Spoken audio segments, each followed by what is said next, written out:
ഫിലിപ്പിയർക്ക് എഴുതിയ ലേഖനം 3-ാം അധ്യായത്തിൻ്റെ 14-ാമത്തെ വളരെ സുപരിചിതമായ ഒരു വാക്യമാണ് ഇന്നത്തെ ധ്യാനത്തിനായി വായിക്കുന്നത്. ഫിലിപ്പിയർക്ക് എഴുതിയ ലേഖനം സ്തോത്രം 3-ാം അധ്യായത്തിൻ്റെ 14-ാമത്തെ വാക്യമാണ് നമ്മൾ വായിച്ച് കേൾക്കുവാൻ പോകുന്നത്.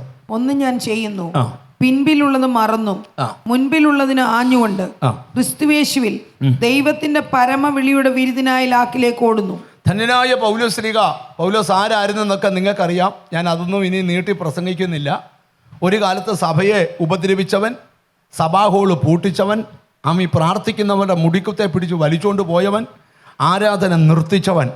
ആ പൗലോസിനെ ദൈവം ഒന്ന് സന്ദർശിച്ചു. സ്തോത്രം.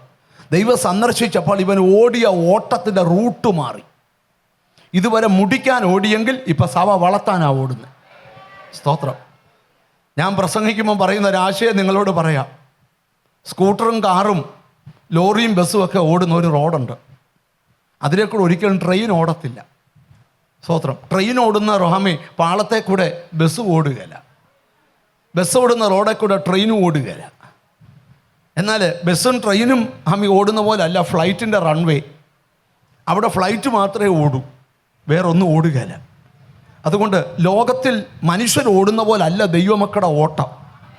അവർക്ക് ഓടാൻ ഒരു പ്രത്യേക ട്രാക്കുണ്ട്. അതിനകത്തൂരി അവിടെ ഓടത്തുള്ളൂ. ഇവിടെ പൗലോസ് ഈ 14-ാമത്തെ വാക്യത്തിൽ സ്തോത്രം വെളിപ്പെടുത്തുന്ന 3 കാര്യങ്ങളുണ്ട്. ഒന്ന്, ഞാനൊരു ഓട്ടക്കളത്തിലാണ്. എവിടുത്തേക്കുള്ള ഓട്ടം? സ്തോത്രം. യേശുവിനെ രക്ഷകനായി സ്വീകരിച്ച നാൾ മുതൽ നിത്യതയിൽ എത്തും വരെയുള്ള ഒരു ഓട്ടത്തിലാണെന്ന് പൗലോസ് വെളിപ്പെടുത്തുക. ആ പൗലോസിൻ്റെ ഓട്ടത്തിൻ്റെ പ്രത്യേകത, പിമ്പിലുള്ളത് മറന്നിട്ട് മുമ്പിലുള്ളതിലേക്ക് ആഞ്ഞോണ്ടാ ഓട്ടം.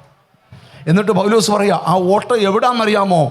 ക്രിസ്തുയേശുവിൽ പരമവിളിയുടെ ലാക്കിലേക്ക് ആ ഓട്ടം. ഇത്രയും പറയുമ്പോൾ ഇന്നത്തെ ദൂത് തീരും. ദൈവത്തിന് സ്തോത്രം. ഫിലിപ്പിയ സഭയ്ക്ക് പൗലോസ് ലേഖനം എഴുതുക. ഇത് കാരാഗ്രഹ ലേഖനമാണ്. പൗലോസ് കാരാഗ്രഹത്തിൽ കടന്നുകൊണ്ട് ഒരു മനുഷ്യന് ഒരിക്കലും എഴുതാത്ത, കാരാഗ്രഹത്തിൽ കടന്ന ലേഖനം എഴുതാറില്ല സാധാരണ. നമുക്കൊരു പ്രശ്നം വന്നാൽ പിന്നെ ബൈബിൾ വായിക്കുമോ നിങ്ങൾ അന്നേരം?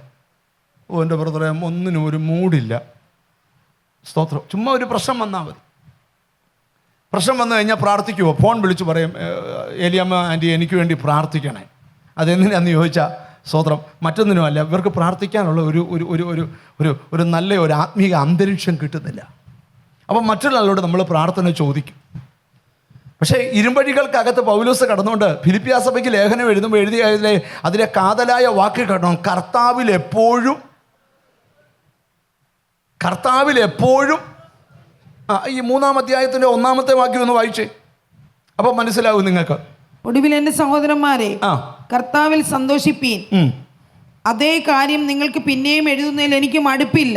പൗലോസ് പറയാ, കർത്താവിൽ എപ്പോഴും സന്തോഷിപ്പീൻ. അതേ കാര്യം നിങ്ങൾക്ക് പിന്നെയും എഴുതുന്നതിൽ എനിക്ക് എന്തില്ല? മടുപ്പില്ല.